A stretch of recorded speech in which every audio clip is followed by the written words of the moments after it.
tell you about the universe. What it is, how it came to be, what its building blocks are. I want to tell you how the future creates the past, which then creates the future. But first, I want to tell you about crystals. You might be surprised to know that a crystal isn't an expensive piece of glass or a chandelier in some fancy dining room. The word crystal simply means a pattern that is periodic. Look at this checkerboard pattern. See how it continues to spread out infinitely in each direction? That means it's a periodic pattern. So that's a two-dimensional crystal. This is another two-dimensional crystal. And this is another. You can also have three-dimensional crystals.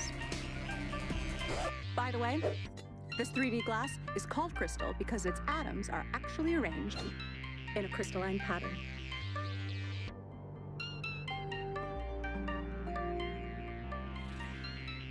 So, see how I'm projecting this three-dimensional crystal to a two-dimensional image on the sand? See how the 2D projection looks distorted because of the angle of the projection? That 2D image also has a pattern, but it isn't periodic. So, it's not a crystal.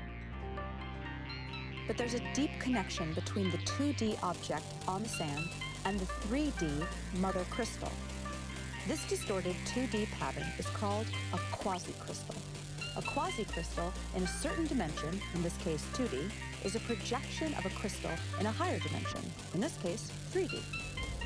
A group of physicists in Los Angeles is working on a new physics theory for a particular 8D crystal.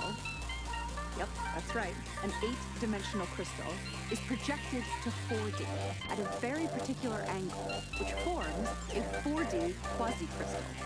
And from this 4D quasi-crystal, they derive a 3D quasi-crystal, which they believe is the fundamental substructure of all of reality.